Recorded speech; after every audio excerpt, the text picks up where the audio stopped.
Ah, Tuscany, you've seen the pictures. Golden sunlight bathing rolling hills, ancient farmhouses with terracotta roofs, cypress trees standing like elegant sentinels. Everyone dreams of it. That perfect villa, perhaps with a slightly leaky roof for character. You imagine yourself sipping Chianti on a sun-drenched patio. Maybe you'll learn to make pasta from a charming nonna, or perhaps you'll just stare wistfully at the landscape. It's the ultimate escape. The American dream, but with better wine and more Vespas buzzing around like caffeinated bees. It's a beautiful fantasy, isn't it? Then you arrive. The sun is indeed there, often very hot. Those rolling hills, they are surprisingly steep when you're trying to find your rental car agency. The charming villa might be charmingly rustic, which is a polite way of saying the Wi-Fi is questionable, and the plumbing has a personality all its own. You might find that the dream requires a bit of, shall we say, adjustment. The air is thick with the scent of history, and sometimes diesel fumes from a passing tractor, but hey, that's authenticity for you. It's not all perfectly curated movie scenes. But let's be honest, even with a few reality checks, Tuscany is stunning. The light really is magical, especially in the early morning or late afternoon. It makes everything look like a Renaissance painting. Florence, Firenze, the cradle of the Renaissance, home to Michelangelo's David and Botticelli's Venus. Art is everywhere. In museums, in churches, on the streets. You can't swing a selfie stick without hitting a masterpiece. Or another tourist trying to capture that perfect shot of the Duomo. The sheer volume of artistic genius is overwhelming. You'll feel cultured just by breathing the air.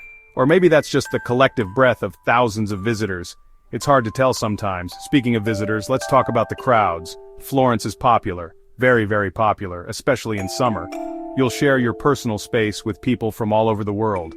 In line for the Uffizi Gallery, in line for the Accademia, in line for a simple panino. You'll become an expert in queuing. It's a valuable life skill. You'll learn the subtle art of the polite elbow nudge, or the not-so-polite one if you're really desperate to see David's, well, everything. It's an experience in shared humanity, or shared impatience. But then there's the gelato. Oh, the gelato. Florence takes its ice cream very seriously, and for good reason. Siena, Florence's historic rival, and a stunning city in its own right. Its heart is the Piazza del Campo, a magnificent shell-shaped public space. It slopes gently downwards, perfect for sitting, and people watching, and dodging pigeons. So many pigeons. They seem to own the place. They strut around with an air of entitlement, as if they know they're in one of Italy's most beautiful squares. They probably do. They've seen more tourists than you've had hot dinners. Twice a year, the Piazza del Campo hosts the Palio, a famous and famously chaotic horse race. 10 bareback riders, representing 10 of the city's contrade or districts. They race 3 laps around the piazza. It's fast. It's furious. It's deeply important to the Sienese. They get very passionate, very loud. It's a spectacle unlike any other.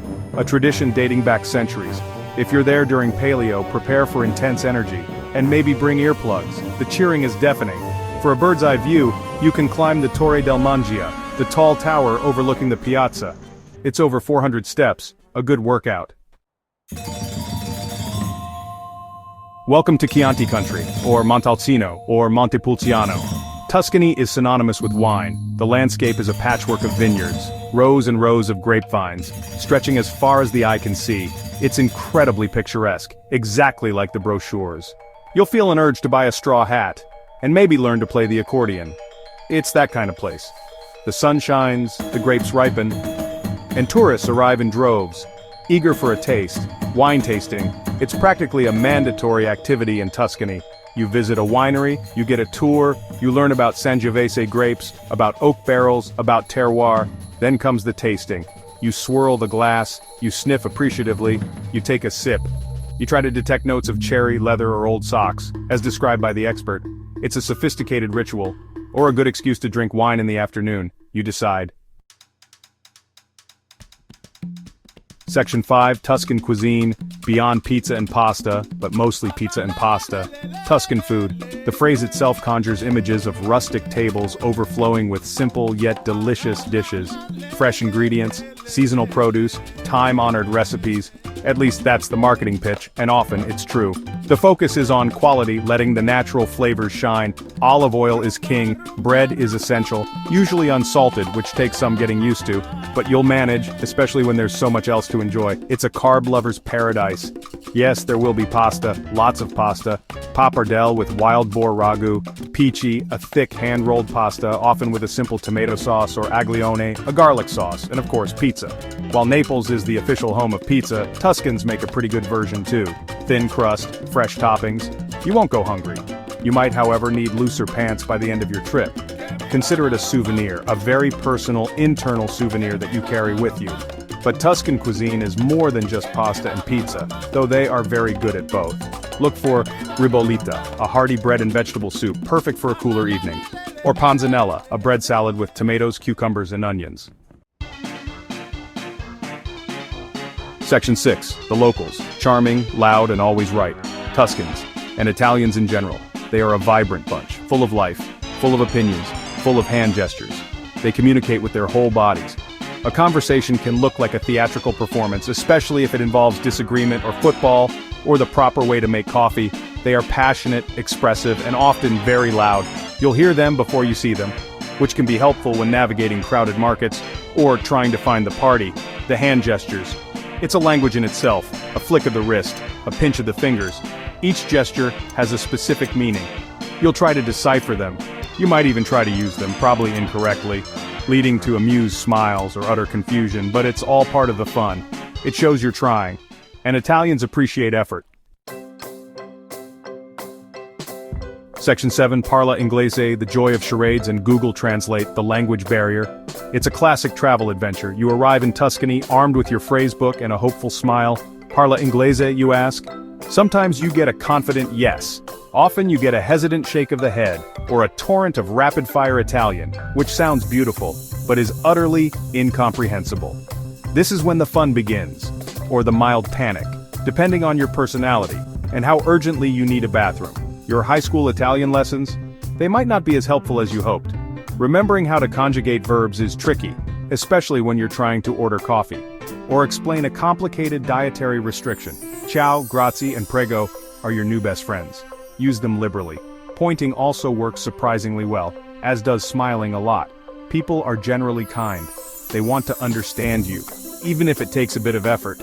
And some creative communication techniques. Google Translate will become indispensable. Your pocket-sized interpreter, you'll type frantically. Section 8, Bureaucracy, Italy's true national sport. Italian bureaucracy, it's legendary. Feared by expats, puzzling to tourists. It's a complex dance of forms, stamps, and cues. It seems designed to test your patience, your resolve, your sanity. If you need to do anything official in Italy, prepare for an adventure, a very slow, paper-filled adventure. It's not a sprint, it's a marathon, possibly an ultra-marathon, with lots of hurdles and confusing signage. This is where the dream of La Dolce Vita meets the reality of La Dolce Attesa, the sweet wait. Need to register your presence? Get a permit for something? Mail a package internationally? Deep breaths. You'll likely need multiple documents, some of which you didn't know existed. You'll visit various offices, often in a specific non-negotiable order. Each office will have its own unique system, its own opening hours, which may or may not be strictly adhered to. The concept of efficiency is interpreted rather loosely. It's more about the process, the journey, not the destination, or at least not getting to the destination quickly. The cues.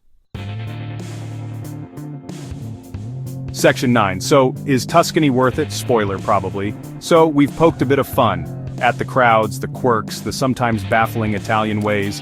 We've talked about the heat, the hills, the pigeons with attitude. After all this gentle sarcasm, you might be wondering, is Tuscany really worth all the hype, all the effort, all the potential for mild bewilderment and bureaucratic headaches? It's a fair question, especially when your idyllic villa turns out to have internet speeds from the Stone Age, or your carefully planned itinerary is derailed by an unexpected local festival. The truth is, despite everything, Tuscany is magical. The beauty is not just a postcard cliché, it's real. It's breathtaking. Those rolling hills bathed in golden light will sear themselves into your memory. The art and history are profound. Walking through Florence or Siena is like stepping back in time. The sense of culture is palpable. It's in the air you breathe, in the stones beneath your feet, in the taste of the wine and the olive oil. It's an assault on the senses, in the best possible way. Beyond the famous sights and flavors, there are the moments. The small, unexpected joys. A perfect cappuccino at a local bar, standing shoulder to shoulder with locals. A friendly chat with a shopkeeper, even with the language barrier. The taste of a sun-ripened tomato, so much better than anything from a supermarket back home. The sound of church bells echoing across a valley.